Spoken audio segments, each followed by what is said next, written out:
Hi, my name is Anna Kisman. I'm going to summarize Chapter 17, Positive Reinforcement at Home and School. So, the book states that children are both an opportunity and a problem. Um, they're high demand seeking help because they're experiencing different unfamiliar situations from sight, sense, feelings, reaction to people. And the book goes on stating that it may be tempting for the parents to do punishment in certain situations, but this could be a trap if they continue it, because this could be a cycle of collusion and counter collusion. So it's saying that the children view you as a monster and you view them as a monster if the cycle continues. Now, next. So the next section is at home. It starts introducing that it is not parenthood is not taught with all the responsibilities, and there's many factors are contributing to how parents raise their children. But one thing is for sure is communication, how children learn how to communicate their needs. First they will start crying, then screaming. This could lead to aggressive if it does not taught the correct way to communicate. Both children and infants can develop a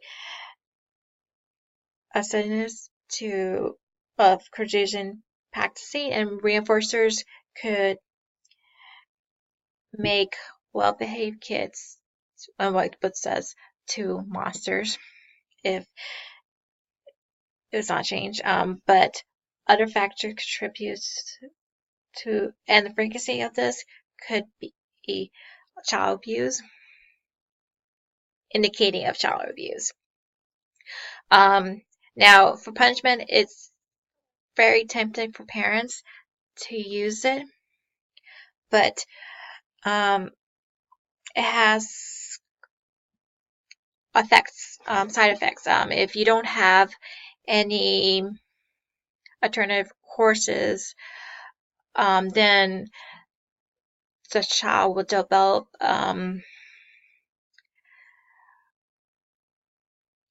they will sense of isolation, reservement.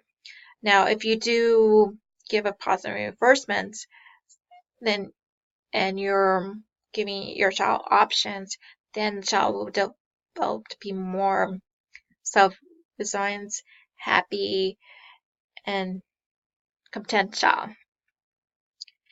Now, positive. So, positive reverses could have a unwanted side effect that if you only use it when they're showing those behaviors, brother or sister. So, children learns that they don't have, and they'll act up in order to get the attention they wanted. So, book is advised to basically pay attention to them when they're doing good, not just when they're doing bad. So, if the kid is sitting quiet and doing their homework, praise them on that. Then also go say observe parents. Observing, you could see the warning signs of misbehaving or before it comes to be a tantrum. They will show irritations. The book says they will stop playing with their favorite toy, mimic their younger siblings. Any characteristics that shows that they're going to have an outburst. So if you know this, you could alter, but says give other option for the kids to focus on that change. It's important to have generalized contingency reinforcers while you're doing the positive reinforcers, so the child understands and not become what the books is spoiled brats and feel entitlement.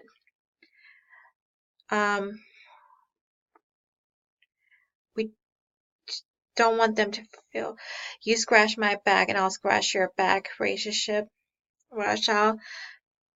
We want to find a balance. We want them to know that there's support, affection, and whole support of reinforcers available for them. It goes on saying that if you just give them, well, basically, there should be a balance.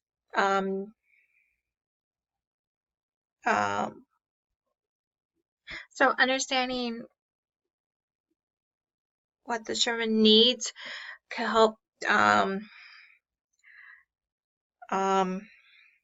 a successful person and self-confidence. So book says if a kid might want a cookie, not a kiss, to encourage that behavior.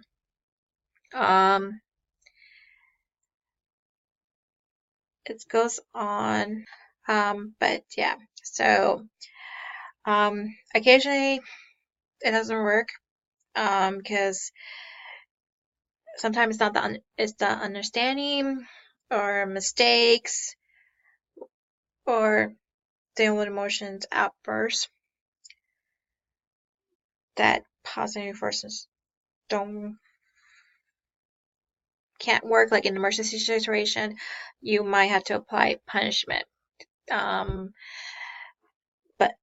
for example, if there's a fire or a car you're gonna hit, you're not gonna use positive reinforcement. You're just gonna grab the kid, move it to a safe zone.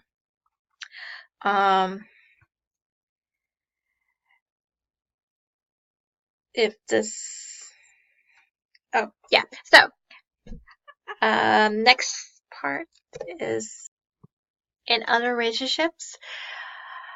Positive reinforcers can work with adults too. So same situations that a parent could find themselves with a kid, you could find yourself with your significant other. So giving too much positive reinforcers could take the significant other or person will take for granted and feel entitled to it. As well, they will show behaviors of avoidance. The examples they give is that they may become alcoholic, workaholic, addicted to drugs, TV, video games, you name it.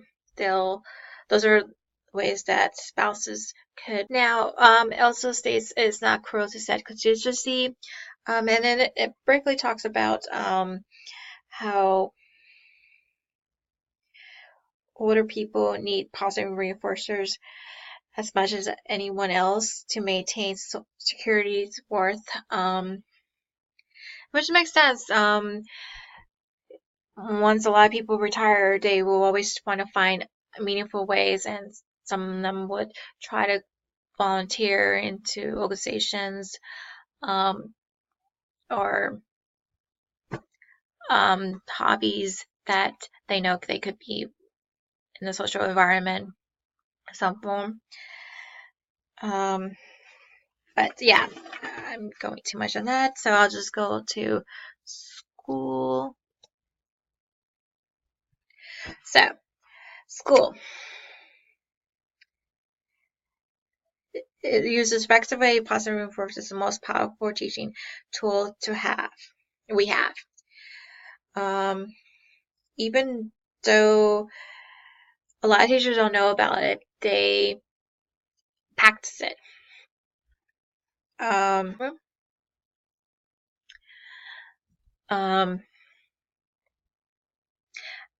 It goes on to saying that there's few opportunities for positive reinforcers than might expect it from teachers.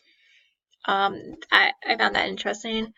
It makes sense, especially if there's a lot of students and there's other responsibility like test taking, having a certain grade for all of them, a certain score for all of them. But the two things that main point to know is trial and error learning, who's training, who's error. In this, it's basically stating it's a possibly more effective. It's been shown to come in teaching programs when the program has changed, the error disappears.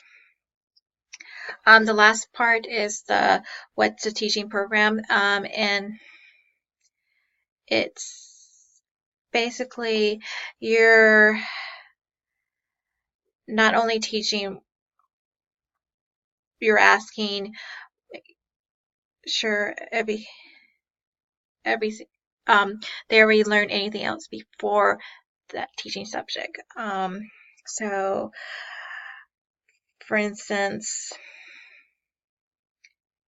do they have the skills to... So the example it gives is a teacher teaching poetry, and she's figuring out, do the kids enjoy, students enjoy poetry, maybe clear the exams more to that, and then she goes to more defining the good writing skills or behaviors, techniques, and work on that approach.